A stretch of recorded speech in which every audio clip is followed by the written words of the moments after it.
reducing inflammation, preventing disease.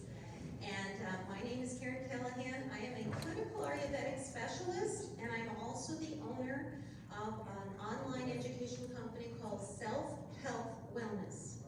Bit of a mouthful there. And today what I want to do is walk you through some basics on inflammation. So we're going to be talking about what it is, and we're going to be talking about how it presents in life, and some of the things that we can do to help offset inflammation if you're experiencing it. All right? Now, the important thing is that we have some fun, so we're going to be very interactive today. I'm going to be asking for a lot of just yelling from the audience, really. We're not going to be structured with this at all. And we just want to have some fun with it, but I also want to make sure that you feel informed when you leave today, and that you walk away with several takeaways that you can start implementing in your life right away. Because none of this is a good use of your time if you leave here and go, wow, that was a great session, and you never do anything with it, right? Okay, so let's get started here. And for starters, I want to just talk to you a little bit about my background and so you understand my perspective on health. Yes? Okay. So I work in a program called Ayurveda. Has anybody here heard of Ayurveda? Let me see a show of hands. Okay. Do you feel like you know what it is? Anybody thinks they know what it is? I won't call on you, don't worry. No, I'm not going to answer that. No. Okay, that's fine. That's a very, very common response that we get. So what I have with my current business with self-help is I'm really working with clean supplements, clean probiotics, things like that, to help meet people where they are. But my background is actually in Ayurveda. And for that, what I like to do is talk to people about nutrition and balancing of your energies to help prevent disease conditions before they ever get started. And one of the beauties of Eastern medicine is that we can start looking at symptoms way before your general doctor will. And that's why I do think while we work together on a complementary basis with Western medicine, I think that Eastern medicine is actually better at preventive medicine. But of course, we can all go to the internet and learn everything we want, but sometimes we get more confused after we're done with our research, right? Because everybody's saying something different. So hopefully today we're going to clarify some things for you. And I like to speak in very easy terms, so I'm not going to be using a lot of technical terminology today, because I want you to be able to understand what your body's actually doing. And that's really all you need to know. You don't need all the $50 buzzwords. Okay? So, with regard to Ayurveda, it is actually, it stands for the science or wisdom of life. It's kind of a big topic, right? But health is a big piece of it. And it's a sister science to yoga. So Ayurveda was actually created, it comes from the same Vedantic text and everything, but it was created to help people live longer so that they could continue on their yogic journey for a longer period of time in the span of one lifetime. So it's really all about longevity. Now, it's from Eastern India, and it's been around, we think, for about 5,000 years. It is the oldest medicine that is still being practiced to this day, okay? Now, like Chinese medicine, which is also an Eastern medicine, we have some similarities. We're really all about balancing the energies that you have in the body.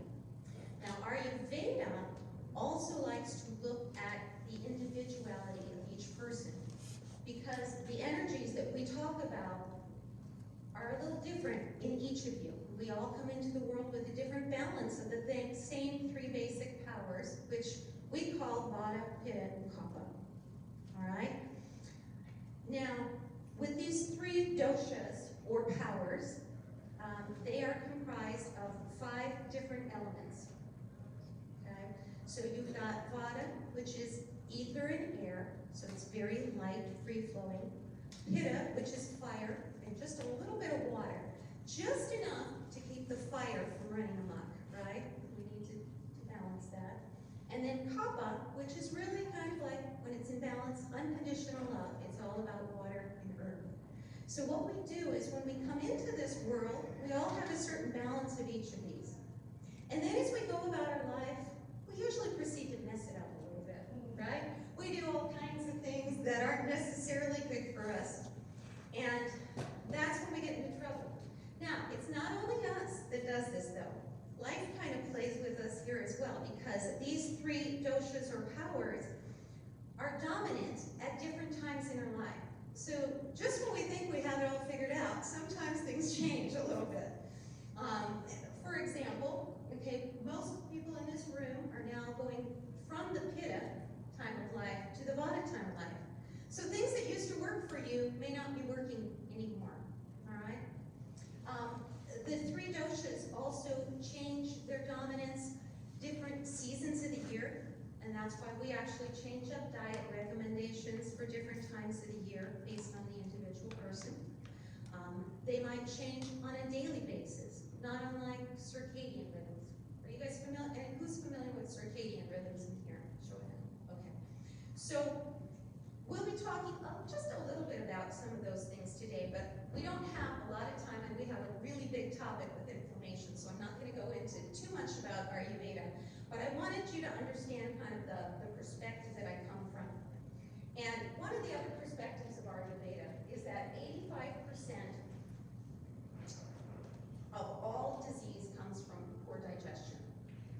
So that's why we're going to really focus a lot on foods today. Because if we can look for what I call the tells, those little signs that each of us have, and they may look very different for each of us. If you can focus on those early on, we can correct them, and you can self-correct them before they turn into a raging disease condition. So this is all about prevention, all right? And we're focusing on the cause, not the side effects. Focus on the energies that are out of balance. And then I say everyone is responsible for their own health, but of course it's really tough to do the right thing for your health if you don't know what it is. So that's the kind of clarity we're going to try to reach today. Sound good? All right. So let's talk about inflammation.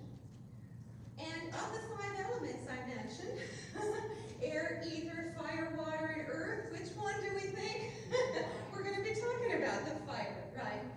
So inflammation comes from the Latin word inflammare, which actually means to set fire to.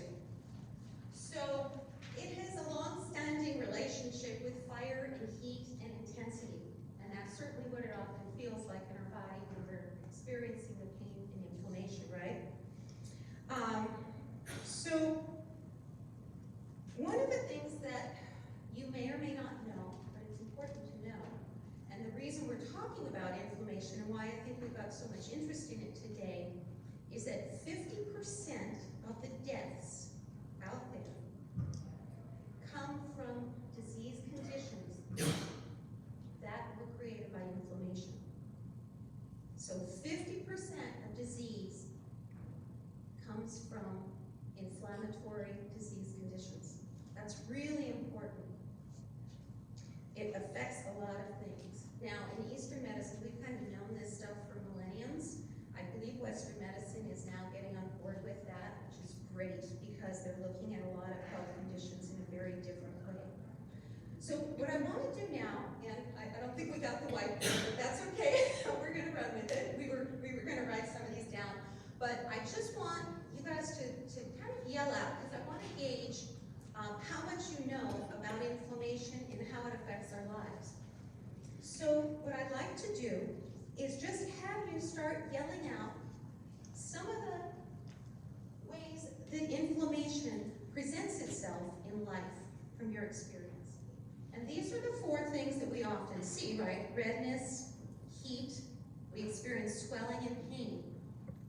Just yell something out, anybody. Your knuckles. So it's like, yeah, joint pain in your knuckles. Joint pain's a really, really big one. In your back.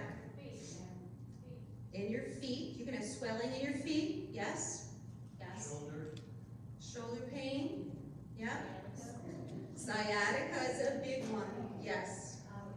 The eyes. Eyes are really important, particularly because diabetes often has its beginnings in inflammation, right?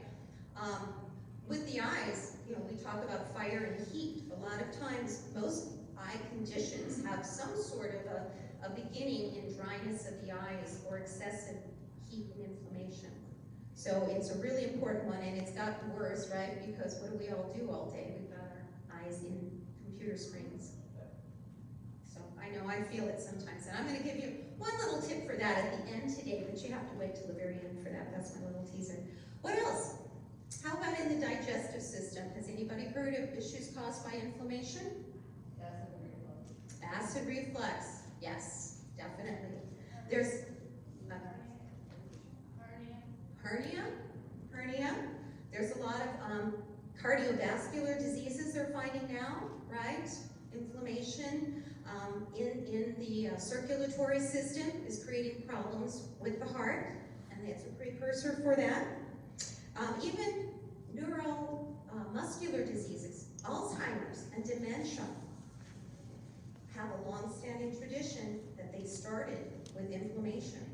Now, it might take 20 years to see the culmination of that. But just imagine what we can do if we can notice those signs early on to help prevent it later. Let me run through some of these we may have missed here. Any autoimmune condition, by the way. So like lupus, if you have thyroid conditions like a Hashimoto's, which is an autoimmune thyroid condition. Digestive issues like leaky gut, inflammatory bowel disorders. What about ulcers? Yeah, ulcers is another one. Has anybody ever had a rash on their skin? That's inflammation, right? And when we were young, it was more acne. Now it's just plain out rashes. And, if you have herpes, sometimes you'll notice that as well. Weight gain. Weight gain is one of the nasty ones, right? Because what happens is inflammation creates weight gain. Being overweight creates inflammation. Inflammation creates weight gain. And so we create this vicious cycle that it's really hard to get out of. And I will say, where we live, Las Vegas, when we talk about fire, we have the perfect conditions for fire, particularly in the summer, don't we? It's dry and it's hot. And what happens when you have a fire and you put some dry air on it? What happens?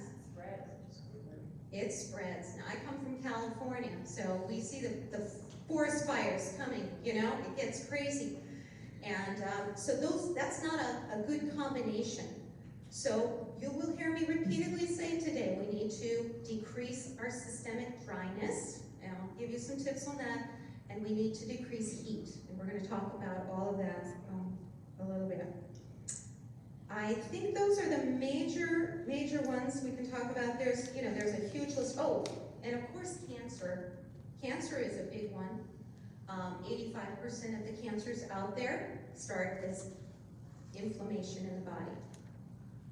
So there is probably a lot more we can do about cancer prevention than most people feel.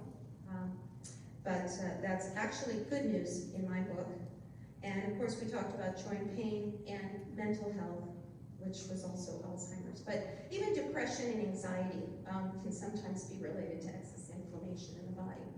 So one other thing I want to talk about right now, before we go into exactly what's happening when we do inflammation, is your own tells in your own body.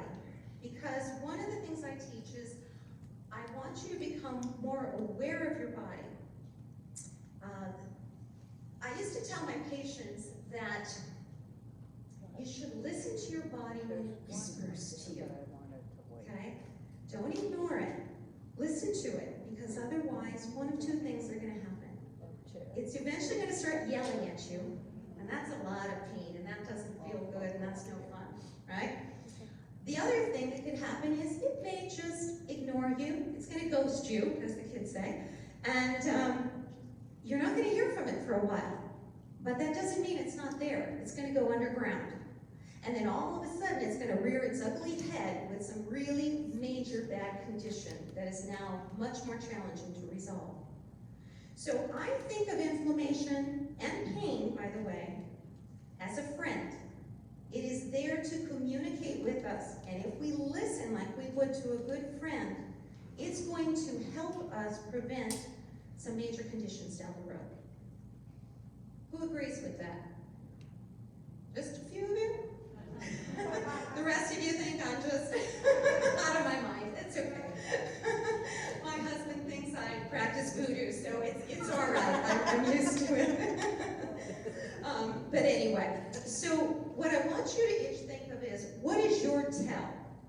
How do you know when you're getting ready to experience all those really bad conditions that you associate with inflammation in your body?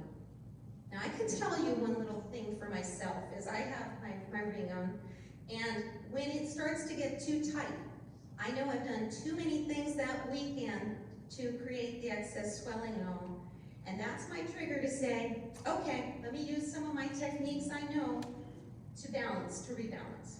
And that's what we want to get. And that's what I want you guys to come away with today. I want you to understand your tells in your own body. Does anybody brave enough to either share your tells, or let's say it's really not your tells, it's your friends or someone you know. It's not yours. What are some of them? You crave it, or it's not the tell, that's creating it for you, right? Oh, do you know what in your body? How do you feel it in your body? Your knees. Okay, so you know what knee pain. Mine is my knees because I didn't stop all I should have. Or slow down with it.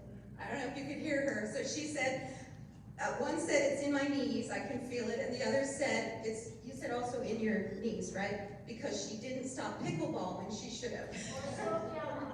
Or slow down on it at least. Right, exactly. Very good awareness there. How about not sleeping well? Oh, not sleeping well at night is another one that comes, yes, as a result of inflammation. So if you catch it early on, it's great. As it becomes more chronic, it's a lot harder to change the tide of that. Yes? Headaches. Headaches, yes. And a lot of people get migraine headaches or stress headaches. And a lot of that often is also related to dehydration too, which the combination, and what did we say about inflammation? Dryness and fire. So you've got the double whammy. Yes, in the back. Stiffness. A general stiffness, and you say, okay, I did too much, right? Yes. I saw another hand. Yes, ma'am? Rashes and eczema. Rashes and eczema is a big one, yes. And that's one it's easy to see, right? Sometimes it can just be if you're really flush, or like my husband, I like to use him as examples all the time because he's such a bad example of everything. My friends know him, they go, oh yes. He's hot all the time. So everyone else is sitting around freezing, and he's got that cranked down to like 66 degrees, and he's hot still. And I'm like, well, you need to reduce your inflammation, which of course he promptly does. Anybody else? Yes, ma'am? Cravings, that's actually one, yes. So if you find your cravings are increasing, you need to know that you've got more inflammation. All right, so we're gonna leave it at that. Some really great suggestions. And if you don't know yet what your tells are in your body, I want you to spend some time over the next week and just pay attention to it. Just kind of listen in, and particularly if you've gone out and you've had a great night and you're barbecuing or whatever out there, and you come home and you notice something in your body, just make a mental note of it for next time. Because that's going to be your wake-up call when you start listening to your body whisper to you, okay? All right. So let's talk what's actually happening when we have inflammation going on in the body. And I love this first picture. I don't think we have it. Okay. I love this first picture. It looks like, somebody took a pick and put it in you, but I guess it's just a thumbtack there. So both of which are common occurrences in Sun City, right? Can you see? No, let me zip over here. I think I have a little more room here. Okay. So the tack breaks the skin. All of a sudden, the bacteria coming in start to populate. All right. We get a release of histamine, which is a chemical signal that's telling the body, hey, we need to react. Call the emergency vehicles, right?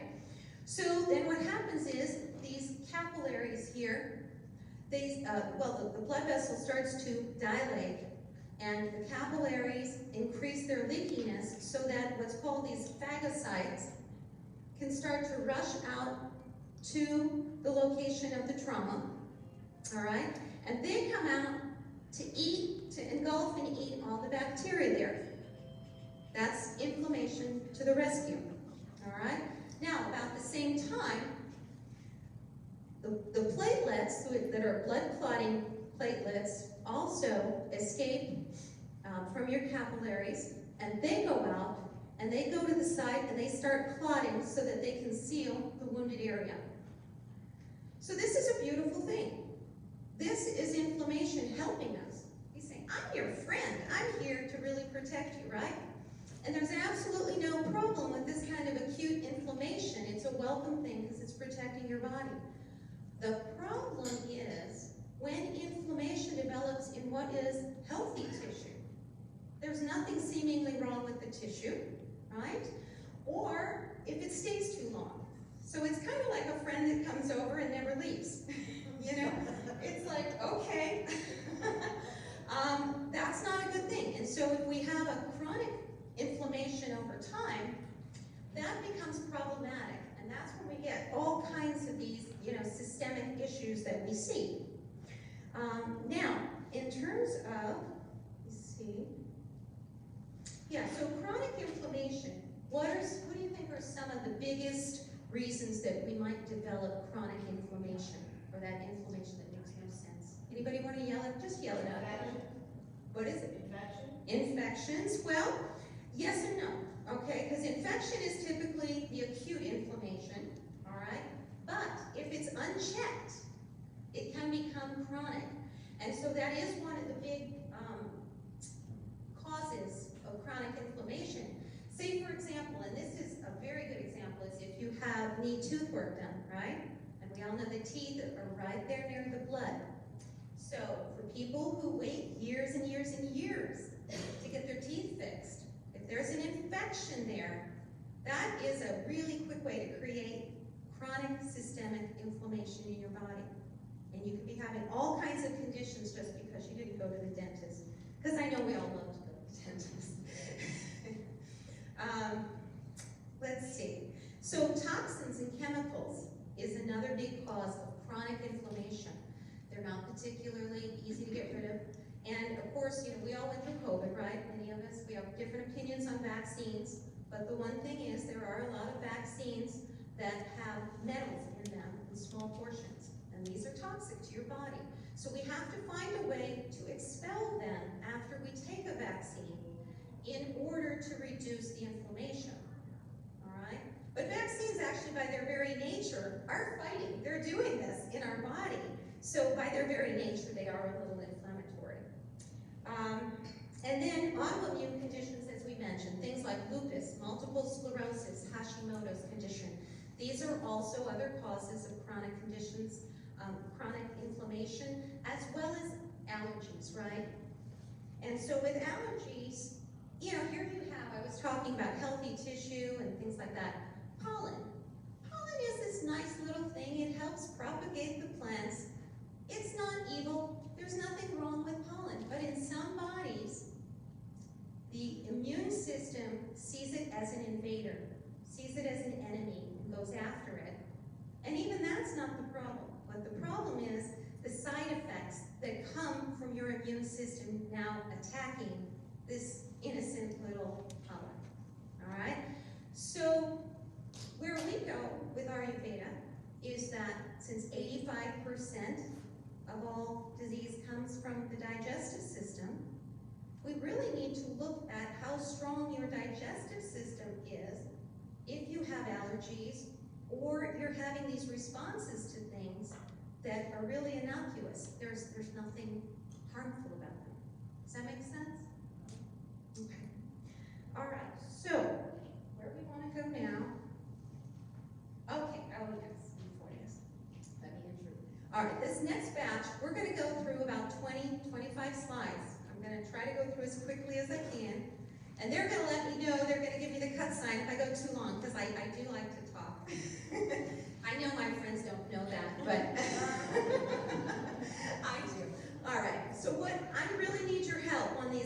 25 slides though. Because what we're gonna do is I'm gonna have you give me either a thumbs up, it's like the Roman Empire here. Give me a thumbs up if you think that what I'm showing you on the screen is good for your body in terms of inflammation, and a thumbs down if it's bad for your body, meaning it creates inflammation. Okay? All right. First one, you already got a sneak peek of, so. All right, thumbs up or thumbs down? All right. Ah, I see one in the back. She's a meat eater, and I know you love your meat. There's always one. Okay, so red meat and processed meat, like bacon and deli meats and all, yes, they are inflammatory in our body. All right, doesn't mean you have to give them up completely. You're going to learn something about me. I'm a 70%er. I think that you're going to ruin your life, and everyone you know will leave you if you try to follow health practices 100%. All right, and there's no need for it. The liver is an amazing function. Your bodies are amazing. If you give it a little help, it will clean some things up for you when you make mistakes, okay? But yes, so red meat isn't a great thing to have a lot of, maybe once or twice a week. And I will say, if you're going to have deli or something like bacon or hot dogs or whatever, you try to get the nitrate free, because that's more inflammatory. You try to get uncured bacon. Again, don't do what my husband did, or he does. He gets the bacon that's cured with the jalapeno and all of that in there. I swear to God, I love this bacon. I've tried it a couple times, but the moment he starts cooking that, my throat starts to hurt in the other room. That's how eating it is. It's crazy. So you want to just balance this a little bit. And that's what we're going to talk about a lot today is, we're not going to be perfect. I don't expect you to be perfect. I'm not perfect. But we're going to worry about balance. Okay, this one, barbecuing. Yes or no? All right, pretty much everybody agrees. And why is that? It's carcinogen, yes. And even more basic than that, is there heat involved in barbecuing? Lots of heat, right? So even this corn on the cob here, it's okay. I mean, it's not bad, it's a vegetable. But when you're cooking it this way, it's a little more inflammatory than it would be boiling it in the pot, right? Okay, now we've got some fatty fish. This is like salmon, mackerel, tuna, sardines. I'm seeing a not sure. Okay, mostly everybody agrees this is good. So you guys have been paying attention, and I know you've probably been on the internet too. That's good. We're going to cut through all this. So yes, fatty fish is really good. It's very anti-inflammatory. Oh, I'm so glad you brought that up. Thank you, because that was one other point I forgot to mention. Well, I had a question about barbecue. What was bad about it? Was it the burntness on it, or what? Well, like I said, I'm not going into deep technical on this, but we look at it as you're heating it. Okay, so anything that's more heating is going to be inflammatory. And then, of course, if you throw in burgers and hot dogs, particularly hot dogs with nitrates, you're starting to see we're adding up. So it's not always like one thing that does this, you know. Usually it's a combination of things that just tips the scale. And that's when we start to have problems. And if we do that long enough for multiple years, then we start to experience disease. Okay? Once in a while, we can all be bad. All right? Just know that. So back to this lady's question over here about fatty fish. Yes. So if you're doing like salmon or some of these fishes, it is much better to get wild caught because it doesn't have mercury in it. And remember how I mentioned before, metals can be toxic, so that's going to trigger an inflammatory response in the body.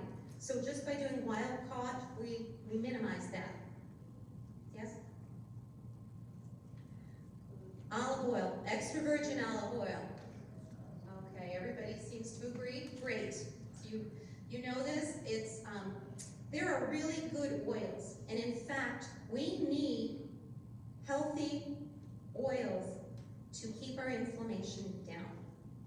So, you know, people who are dieting all the time, they actually can get very high inflammation levels Because one of the things you need to know is that healthy oils actually help extract the enzymes from foods that are good. So that we call them carotenoids and anthocyanins. And by extracting them, it helps the body metabolize them and absorb them better. All right? So the fats are really good for that. Yes? In other words, you're saying olive oil versus vegetable oil. Oh, yes. Vegetable oil, we'll talk a little bit, is more on the lines, mostly trans fats, and we're going to talk briefly about that too. Yep. The other thing, you know, olive oil is part of the Mediterranean diet, which is the best diet if you are going to go on some sort of a guidance diet lifestyle, just because of all of the foods that are included in it. Here, what do we think? Good or bad? Okay, nobody likes the pork pig. All right. I don't think most of us are going around eating lard nowadays that we know of, because there are restaurants. I've been in some Mexican restaurants where I was shocked when I watched them cook, and I'm like, okay, no, I can't do that anymore. But trans fats and saturated fats. Saturated fats are like anything that, you know, coagulates when it gets cold, like a butter, whatever, right? It's okay in some moderation. It is much better than trans fats. Okay, trans fats, which would be like lard, shortening, and all sorts of other things that I'm going to mention in a minute. But the thing is, trans fats cannot be interpreted properly by your digestive system. Let me say it that way. So what happens when your immune system doesn't know or doesn't understand the enzymes or the chemicals or the product coming into your digestive system? It fights it, that's right. Because it thinks this might be an enemy, all right? And that's why the trans fats are not good. Now, trans fats, you will know it by reading the labels. And I say you do have to read labels for that, because I've sometimes seen sunflower oil, which I will often use in the summer because it's considered a cooler oil. But there are some sunflower oil products that are trans fats. So, pardon? Coconut oil is great. I love it. And it's very cooling, and it's great for inflammation. Yeah. So canola is another one like sunflower. Read the label on it. Sometimes it is actually better than sunflower. Sometimes it isn't. It depends on the manufacturer. So what you do when you read the label is look for hydrolyzed or partially hydrogenated or partially hydrogenated on the label. Now, sometimes you might be eating trans fats, and I think a lot of us do this, and you're not realizing it. And that's because they put a lot of them in commercial baked goods, like at Smith's and Albertsons in those nice little areas, right? Shortening, microwave popcorn, frozen pizza, refrigerated dough, fried foods, non-dairy creamer, and stick margarine. I'm sorry to report that. All right, good or bad? All right, this is an easy one, right? Green leafy veggies, we got arugula, spinach, kale, collard greens. We have a bitter taste, and in Ayurveda there are 6 different tastes. Bitter is typically, almost anything green has a bitter taste to it slightly. It is considered lightening. It is considered cooling in the body, so it's particularly good in the summer. Sometimes not so good in the winter for you, so be mindful of that. And sometimes you don't need a full salad, huge salad. It might be too much for some people at certain times of life. But in the summer, for inflammation, green is good. How do we say that? What is it again? Green is good. Green is good. Excellent. I want you to remember that. That's one thing I want you to leave here with today. All right, let's go on. I'm going to speed up a little because I can't see through the reflection, but there it is. All right, I know I'm getting short on time here. All right, garlic, good or bad? Good, everybody knows. And it's kind of a weird one, because in Ayurveda we think of it as being pungent and hot, but yet it has amazing antioxidant properties. And guess what? It's even better when you saute it in a healthy fat, okay? All right, here's for a little discussion. All right, everybody seems to think these poor carbs are bad for you. These are healthy carbs for the most part. These are not donuts and things. Now, if you have celiac disease, then maybe the wheat bread and some of these are not so good for you because you're going to be allergic and that will create inflammation. But I want to tell you, one of the challenges in our society with all the anxiety out there is we're not eating enough of the good, healthy fats. And they will also, healthy carbs. And if you eat them, they will also help you avoid the donuts and all the things that are more inflammatory and not as good for you. All right? So we've got some ancient grains, which would be like amaranth, millet, kamut, spelt, barley. I know we can get all those in California. I don't know as much about the Vegas area for that, but I know we do have Whole Foods and we have Sprouts here and Trader Joe's. You can also get oats and seed. And here's the thing. Again, like 85% of your serotonin is created in your gut. This is something they've learned recently. They used to think it was created in the brain. But most of your serotonin comes from your gut. These foods will create serotonin to make you happy. Now, we want to do it in moderation, all right? And I am going to qualify this with, there are some people who do have allergies to gluten, but it is a much smaller percent than what we hear about in the media. And it's also a sign of poor digestion, or you might be eating foods that have a lot of GMO products in. And GMO products, genetically modified organisms, are much harder for the body to digest, so they do create inflammation. So this one we do get a little bit cautious on. All right. And again, here, what about these? Good or bad? Good. All right. So these are some more healthy carbs. You have sweet potatoes or yams. You have zucchini. Sweet potatoes are maybe a little bit better than the white potatoes because they have more color. There's a little more anti-inflammation properties in it. And what else was I going to say with that? Oh, yeah. One of the great things about healthy carbs is they're high in fiber. Okay? So that's good because it helps to detox the body as well. And anytime you're detoxing, you're helping to bring down your inflammation. Tomatoes, good or bad? Everybody good? There's a few bad. Okay, maybe that's bad for you, but in truth, tomatoes are probably one of the best antioxidant vegetables. And for men, particular, or for those women who have men who you love and care about, it's also really good for prostate cancer. Okay, it's a great preventive for that. Good or bad?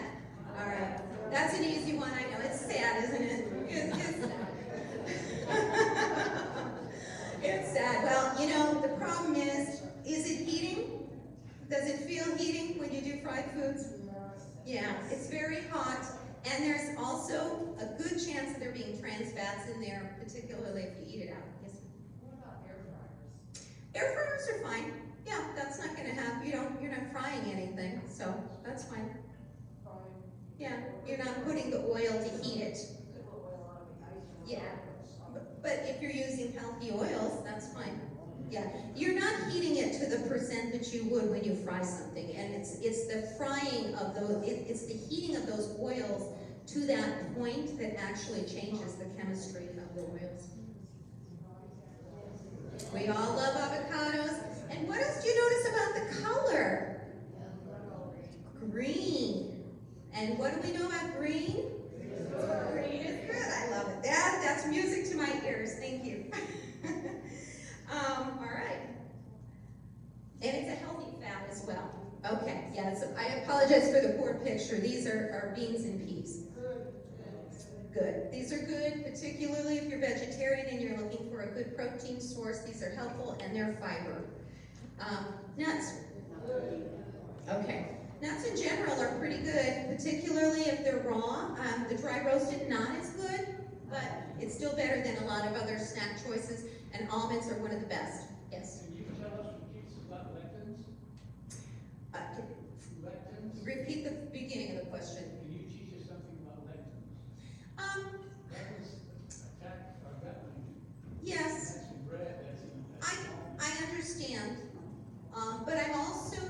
something that I think for most people to know all the vocabulary of all of these is not helpful.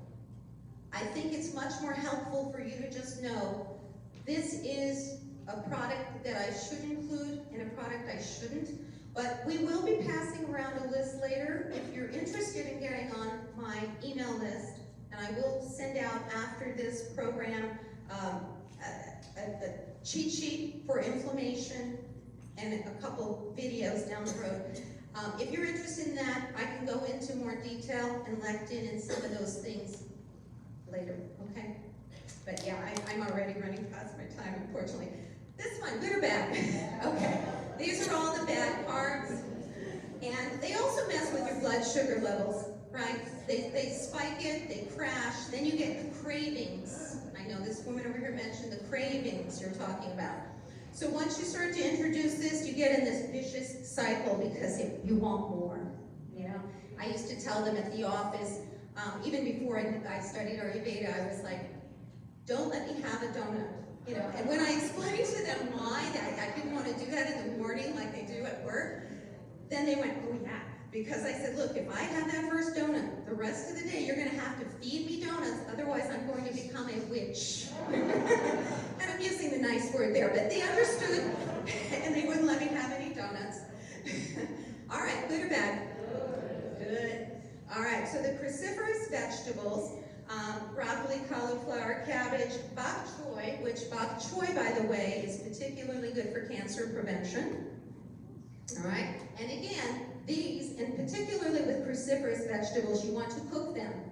And then if you cook them, add a little healthy fat, right? So that we can bring out those antioxidant properties. Radishes? Right, that was a little bit of a trick, but radishes are also cruciferous. They have a lot of anthocyanins in them. What about these? These are colorful fruits and vegetables, right? This is what we need. We need about 8 to 10 servings of these a day.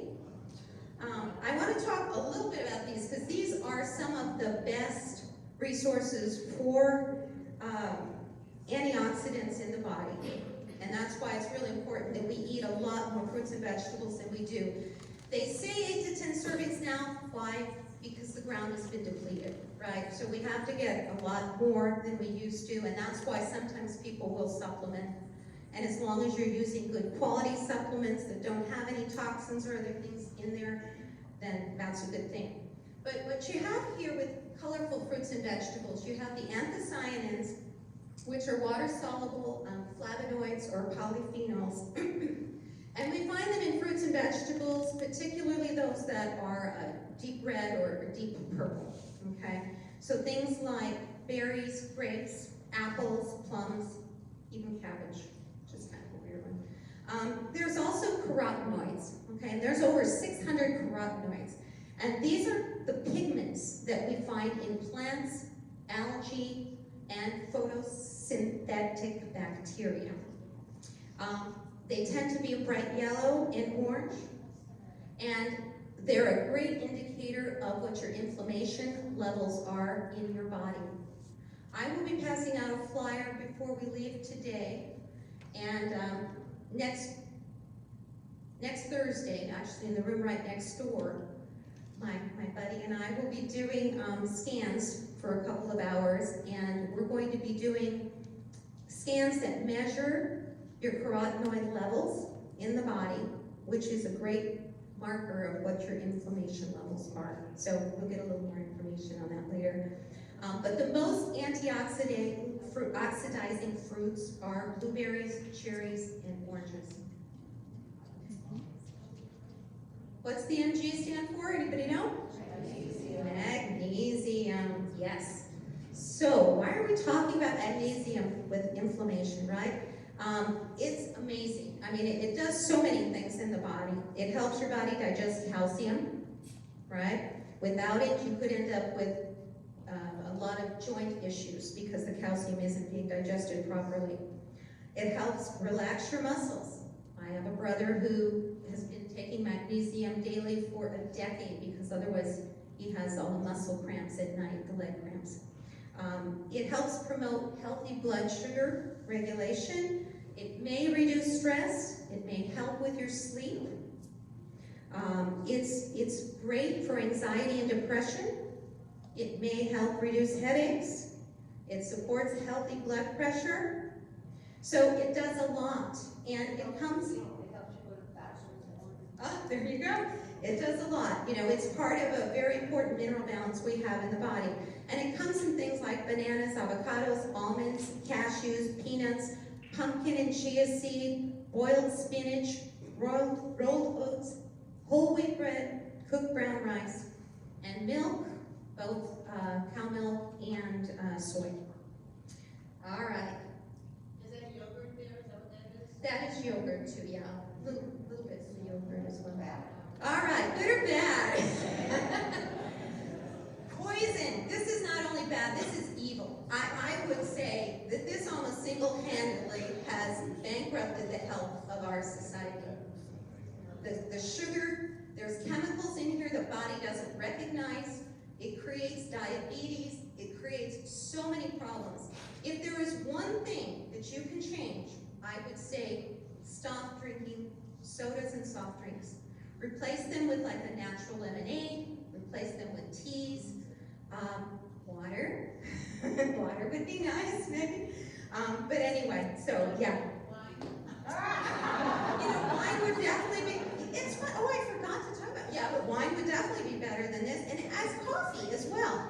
Because coffee actually, in moderation, for the right people, if it doesn't drive you a little crazy.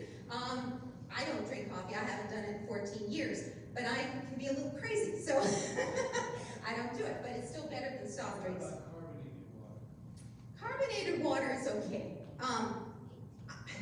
There's a lot of people that get gas issues and have other things because if they have too much of that Vata energy I was talking about early on in their body type, carbonated water is very unbalancing for them. So check in with your body because on the flip side, someone with a lot of kapha actually benefits from that. So. Flavored carbonated water.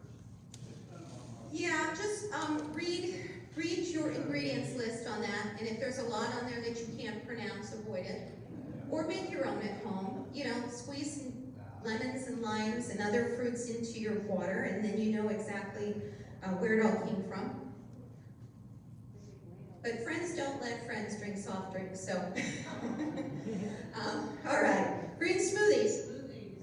What color? Green. Green is good, that's right. Green smoothies are the best for cancer prevention, for, you know, reducing inflammation. Very, very good. And teas. Okay, so we're talking herbal teas here. This one's a little bit of a cheat because, yeah, it's green tea. We know green is good. But there's also other teas, like any of the root teas, like dandelion tea, burdock root, turmeric tea, nettle leaf. You know, these are all great teas. Now, the root teas are always good because they support the liver, all right? So they're going to help cleanse and detox your body. And then also the mints, right? Think of mint julep. That's a good one. And peppermint and spearmint also is a nice one. Spices. Okay, these are aromatic spices. Good or bad? Good, exactly. Ayurveda is very big on using spices. We use them to balance energies and balance the taste in meals we do. Aromatic? Yeah, Ayurveda? Yeah, Ayurveda.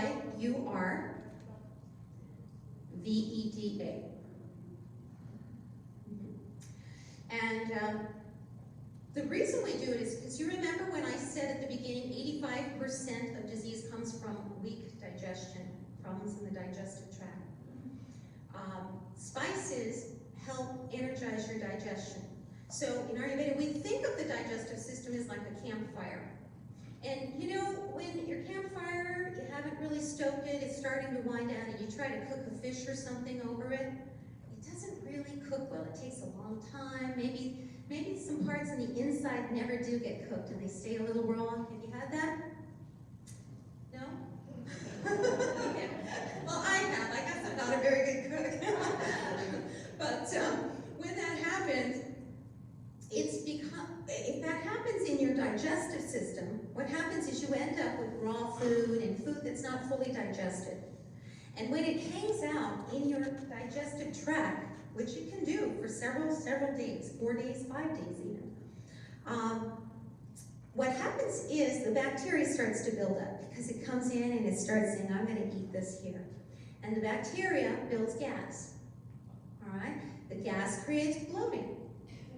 And the extra bacteria also, what happens when there's bacteria in the body, the immune system comes in and says, this isn't good.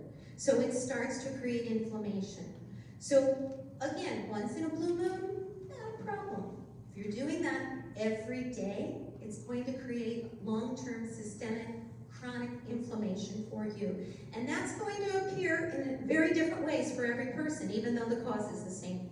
So we like aromatic spices. We like turmeric is great, particularly with a little black pepper. It actually works better. I like basil. I love cumin. That's like one of my favorite spices. And you have to kind of manage your spices. Like cilantro might be better for somebody who does tend to run hot because it is a cooler spice, but it's still a digestive spice. It's still going to help you. You know, basil's another. If you're somebody who's always cold, then you can go with a cayenne or something that's a little bit hotter because that's going to actually take that campfire we talked about and increase the flames on it to help you digest your food. All right. Let's see. And you know, the one thing to keep in mind is as we age, our digestion does tend to naturally weaken. So even if most of your life you avoided spices, this might be the time to start introducing them into your cooking more often. Salt, good or bad? Undecided, a lot of undecided here, right? Right, exactly. That's where I am, a firm undecided here. So if it's, I like Celtic, pink Himalayan, the real salt from Utah. These are great salts because they have minerals in them. They have the full palette of the minerals, all right? Table salt like Morton's is not good for you. And particularly if you have high blood pressure. Yes, I agree with the doctors, do not do Morton's salt. It's going to create imbalances in your body. Sea salt. Sea salt. Well, that sounded like Pat there. Was it? No. Okay, I didn't see it.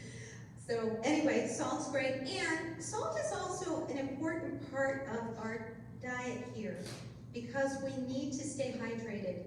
And one of the best ways to stay hydrated is to have the right amount of salt. Not a lot. And I'm not talking about a lot of foods like frozen foods that are deluged with salt because usually that's the wrong kind of salt they have anyway. So we have to do it in moderation, and I'm going to tell you why. Good or bad? Good. Right? Particularly here, we want to reduce the dryness. We want to increase the moisture. We need to have at least 64 ounces a day. You should be going to the restroom somewhere between 6 to 8 times a day. Now, if you're doing more, I realize we're all getting a little older. It's okay. But I also want to say something about that. Some people say, I don't want to drink more water because I'm always in the restroom. Right? If you are, you might be drinking your water wrong. All right? And believe it or not, there are right and wrong ways to drink your water. So room temperature is better.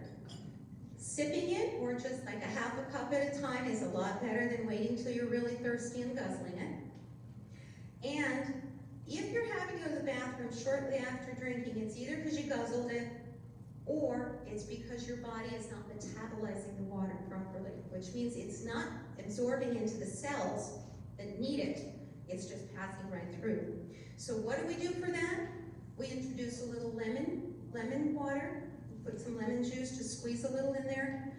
The other thing you can do, and do this cautiously, of course, but you can take a pellet of the salt, of the good salt we talked about, put that on your tongue, and then drink your half a cup. Salt and lemon juice will help absorb that water into your body so it works the way it should. And it's so important to get enough water. Again, there are so many health conditions, and I've read books written by MDs on this, that these diseases happen because we're dehydrated. And there's a lot of people walking around dehydrated, and of course here it's so easy to get dehydrated without even realizing it. You know, as they say, usually by the time you're thirsty, your body is pretty dehydrated already. Okay, we're gonna just wrap up pretty quickly here. I'm gonna breeze through a couple routines. Good and bad. Okay, it's where there's smoke, there's fire, and it really creates a lot of havoc in the lungs. And I need not say more there. What about this guy? Breathing. He's got an open chest here. Nice deep breathing. Are you guys familiar at all with abdominal breathing? Okay. So abdominal breathing, deep breathing, really good for us. And why is it up here in this discussion of anti-inflammation? Because it reduces stress. We breathe all day, every second of the day. If we can reduce stress, the best way to do it is through our breathing. And that means the deep breathing. So I'm going to show you kind of quickly.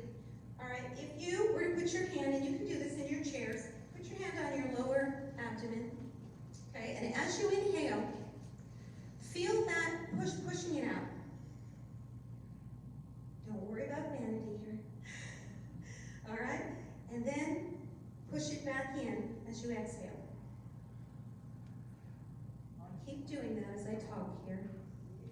So what's happening is, when we're doing this deep breathing, it's almost immediately calming and makes us feel better.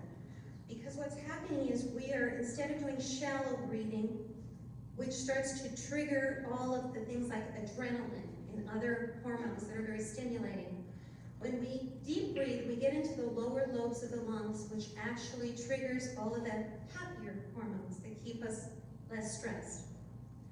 So things like dopamine, serotonin, oxytocin, I always say that. I know, I was confused the two.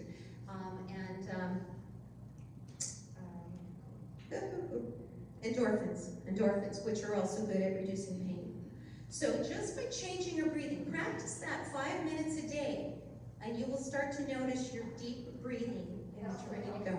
It also helps to eliminate your lymph nodes there. With the breathing, yes. Because when you laugh. Yeah, it forces you to do that. That's great. I know. That's great. Yeah. So did you hear her? She said, yeah, it also like releases your lymph nodes. So when you're breathing, deep breathing, abdominal breathing like that, helps to release the lymph, which is all your toxins and everything in the body. All right, exercise, good or bad? Okay, good within moderation, right?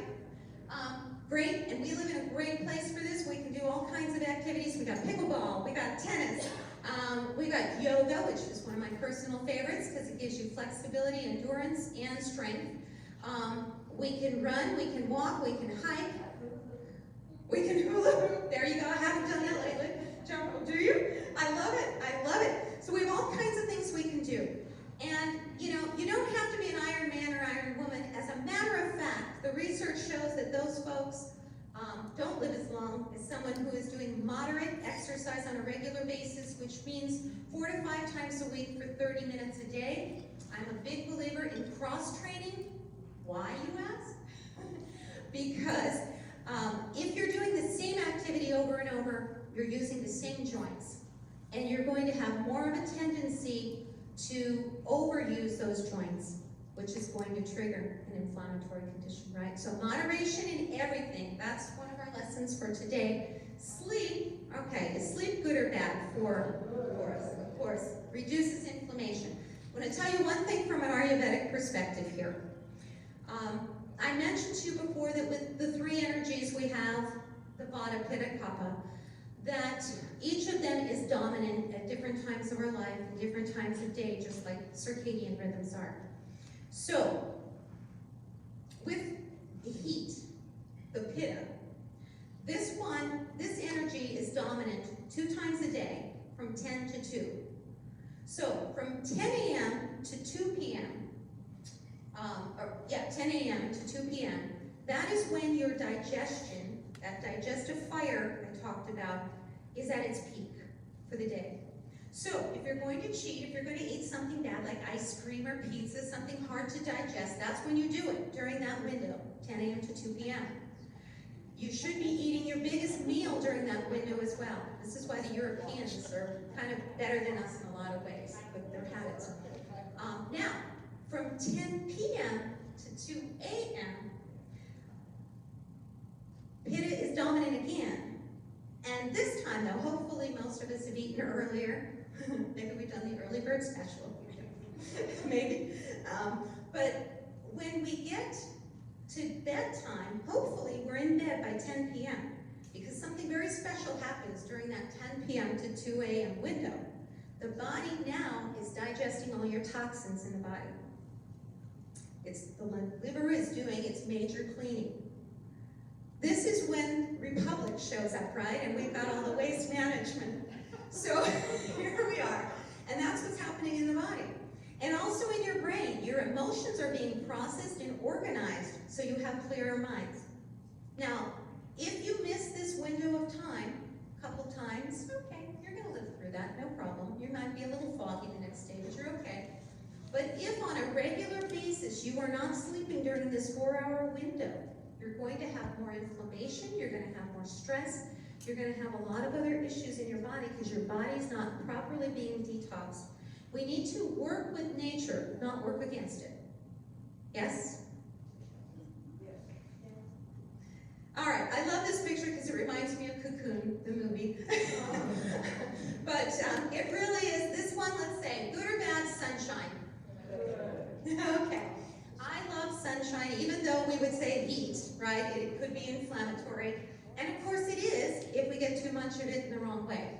But for the most part, we need 15 to 30 minutes of sunshine on our skin so that we can manufacture vitamin D the right way, the way that your body can really use it, not through supplements. I'm glad you asked, because I'm glad you asked. So with sunscreen, I believe you need 15 to 30 minutes each day without sunscreen. Also without, preferably if you can, without sunglasses or contacts or anything blocking. And the reason for this is the sunscreen is all about the vitamin D. It does prevent your vitamin D creation, right? But after that, you do want to put some on and make sure it's a good quality. Check the labels for chemicals, okay? But for your eyes, I like to, and I have fairly sensitive eyes because I'm blonde, right? By nature. Not now, but I cheat a little now, but I was originally. Okay, so I tend to have more sensitive eyes, but still, when I do my morning walk, I do not wear my sunglasses. And that is because the pineal gland, which sits behind what would be your third eye, for those who practice yoga, the pineal gland needs some light. It needs sunlight. And that will also help in reducing anxiety and some of these other things, okay? So sunshine is good in moderation, but we do need it. And lastly, probiotics. If you're not going to have 8 to 10 servings of fruits and vegetables in a day, which, who in here is doing this? Be honest. All right, yeah, you got a few of you, and good for you, right? Most people aren't. And so that's where we need other things. And of course, probiotics are good for general gut health. If you've been on antibiotics, or if you've had a vaccine lately, I would recommend highly at least a month of a probiotic routine. You've got to rebuild your troops. Because remember, the antibiotics have knocked everything out, the good and the bad bacteria. And you're going to keep getting sick again if you come into contact with bacteria unless you restore your troops. How many military people we have in here? Any? Got a few. I see a couple hands. Okay, so you know what I mean. We gotta put the troops back there. All right. And I will also say with supplements, same thing. If you're not going to do 8 to 10 portions of fruits and vegetables on a regular basis, consider supplementing, but do it with good quality supplements. I can certainly recommend a few if you need some. So, these are all the things that create inflammation, hidden chronic infections, chronic stress, sugar we eat, excess exposure to pollutants and toxins, hidden food allergies, gut imbalances, high doses of the wrong oils and fats, namely trans fats, a lack of sleep, particularly between the 10 p.m. to 2 a.m. window, and a lack of moderate exercise. All right? So, What I do want to add, I already told you, shoot for 70%, don't try to be perfect. I want you to remember to think about what your tells are. What tells you that you've gone too far, and you might be in danger of having some inflammatory response. Get in touch with those things. And a lot of times, these come from your digestive system, usually from meals. That's usually where it all starts. And then have some tricks in hand to manage when you feel that inflammation coming on. Sometimes we want to do some quick fixes for that. I've got 3 of them I'm going to show you in 1 second before we wrap up. I do want you to make one positive change this week. So of everything we talked about, think about one thing that you can change. And if you do sign, do you want to pass out those sheets, Ashley? If you do sign up for the email, I will send out a cheat sheet after this with information on just, top things that you can do on a regular basis to fight inflammation in your life. And Jesse, I'll give you these, since you can just give everybody one of those too. Thank you. So they're also passing out the scanner information for next week, so that you can understand where you're at in terms of inflammation right now, and that, along with your tells, can give you a good baseline so that as you continue to work on your eating habits, your diet and lifestyle choices, you'll be able to see if you're improving or not. Okay, and that's probiotics and supplements. So, lastly,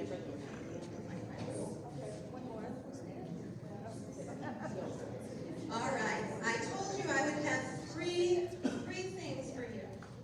So these are some of my personal favorites. If you need it in a pinch, you're feeling these inflammatory conditions we talked about, coconut water is probably one of the best. Coconut water is the same consistency as your blood plasma, or the closest thing you can get to your own blood plasma. It is what we call a demulcent in Ayurveda, which means it's soothing to the tissues and it's cooling. So it's very quick if you want to get rid of your inflammation and start to rebalance it. Now, for those that have rashes, eczema, or whatever, I love rose water. I swear by it. I used to have a huge beauty spot, and it was getting bigger. Kind of scary, always thinking. At one point, without even thinking about it, I just did this all the time, and one day it fell off and disappeared. If you look at my old photos, you're like, oh my gosh, you really did have that. She's not making this up. But this is all I do with my face. You can do that with your body. It smells good, rose water. It's very inexpensive. This is Heritage Store. You can find it online for about $8. And it's really refreshing. It's also a demulcent, roses are, because they're very cooling and they're soothing to the tissue. You can come up and take a look at these after And then last but not least, this is the one time my husband actually listens to me, is aloe vera juice. This is, again, another demulcent. It's green, right? But it's also very good for the surface of your skin as well as internally. And demulcents, whether on your skin or whether in your digestive system, they're soothing to the tissue and they're cooling. Both of those things we want, right? Because we want to do the opposite of dryness and heat. So I believe that wraps everything up. You should have your brochures. Yes, so I am going to do those carotenoid scans. I will tell you those carotenoid scans are more accurate than blood tests. And they only take 30 seconds, but it'll take you a little longer than that because I'll have you fill out a little bit of paperwork around it as well. So just make sure you sign up if you're interested in any of this. And with that, I want to thank you all, but do we have any questions? What is that scan gonna tell you? Oh, the scan measures your carotenoids on the surface of your skin, which is a far better way of doing it because it shows the last 20 to 30 days instead of the last week of what's in your body. And carotenoids are a measurement of the inflammation in your body. So it's a really quick, easy, inexpensive way to baseline for how much inflammation you currently have. And then I actually do have supplements that guarantee or money back